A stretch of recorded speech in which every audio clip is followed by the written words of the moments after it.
There's something in Spider-Man Far From Home that we all feel throughout most of our lives.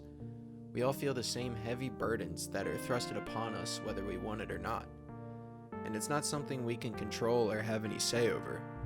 Not all of us are innocent either though, because we all do this too. When we want to control something that in reality we can't control at all. The same thing that happens to us happens to Peter Parker in Far From Home. And the dark truth about Far From Home is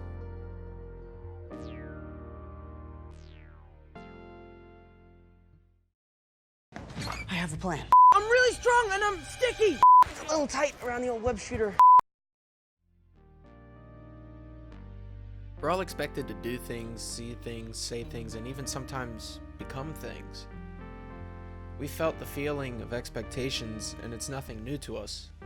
We ourselves also project our expectations on specific outcomes that favor us or favor loved ones.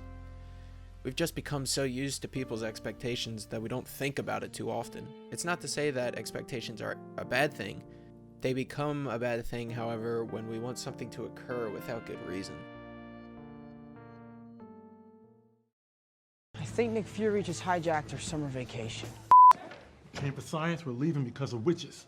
Welcome to the new dark ages. Do you still need the cape? Yes, Janice. I still need a cape. In Far From Home, it's very clear from the beginning that after Tony Stark's sacrifice, the world yearns for a new Iron Man. A protector of sorts, someone who is willing to sacrifice it all. An Avenger. In Far From Home, Peter has inner expectations about himself that you don't really notice. Peter isn't just told by others he has to be the new Iron Man, he's told by himself.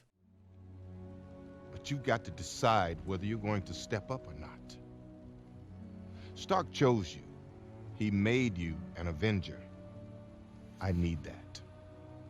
The world needs that. Maybe Stark was wrong. Was he? The choice is yours. Expectations that are unspoken are usually unfulfilled, but Peter has always been adamant about being an Avenger. Why would his expectations be unrealistic if he spoke of them? In Peter's case, it's more about being all talk, in my opinion. Don't get me wrong, Peter's a hero, he sacrificed so much to be Spider-Man, but is he willing to sacrifice it all? That's the question that Peter starts asking himself after Tony's death.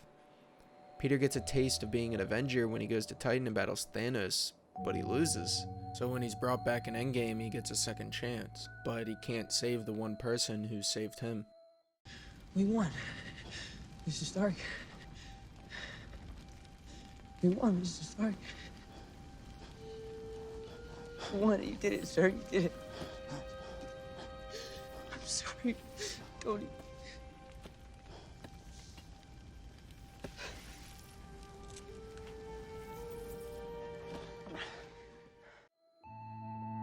And after that, Peter's expectations about himself start to change, but the outside world's expectations remain the same because Peter doesn't talk about what he wants.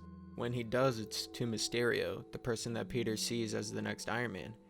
Peter doesn't expect Tony to think that he's ready or capable enough to have the level of responsibility to have Edith. Peter expects Mysterio to be the person that he doesn't think he can be. After Tony's death, he takes Peter's expectations and uses them against him to take Edith from him. If you were good enough, maybe Tony would still be alive. Mysterio sees that after their talk on the roof, Peter isn't quite sure he's ready for their mission. And after Mysterio sacrifices himself to stop the fire elemental, he knows that Peter will see him as someone he can't be. No, don't.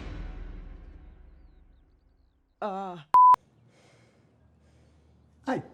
No, don't drag me into this, Roger! I'm doing my best, Julius! In Homecoming, after fighting side by side with the Avengers, Peter's expectations are to become one. The outside expectations of him are to be a neighborhood hero and not fly too close to the sun. Peter's expectations are to be like Tony. I just wanted to be like you. And I wanted you to be better. He doesn't tell anyone outside of himself that he can't be like Tony anymore. So Nick Fury, or Talos, we're just going to pretend that the real Nick Fury would have acted the same just to avoid complication. Alright, so, yep, keep going. So Nick Fury forces him to choose to either be Peter Parker or Spider-Man, essentially. He has to choose to be the hero and help save the day, or be the normal high schooler and go on his trip and get the girl. Peter only accepts his own expectations of himself when Happy tells him to not be like Tony. He's got to be something different. He renamed my life's work Barf. Please stop saying tingle, May. I'm in love with Spider-Man's aunt. Expectations are thrusted upon us, whether we're supposed to step up and be something greater, or expect too much and it turns out to be a mistake. Expectations are present with Thor in Endgame as well. His mother tells him that we all fail at who we're supposed to be, but we only succeed truly when being who we are. And you know what that makes you. Just like everyone else. I'm not supposed to be like everyone else, am I? Everyone fails at who they're supposed to be, Thor. The measure of a person, of a hero, is how well they succeed at being who they are.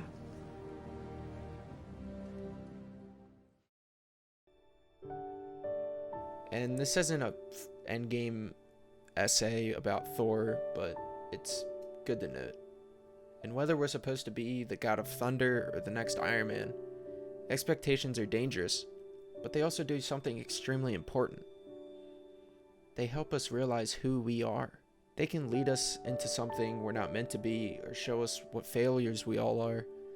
But expectations are essential once you learn that you only need what's been inside of you already. People will always expect certain things of you, no matter what point you're at in your life, and it's just in our innate nature to do so. So the dark truth about expectations is to learn to stop thriving to be something you're not, and just be you.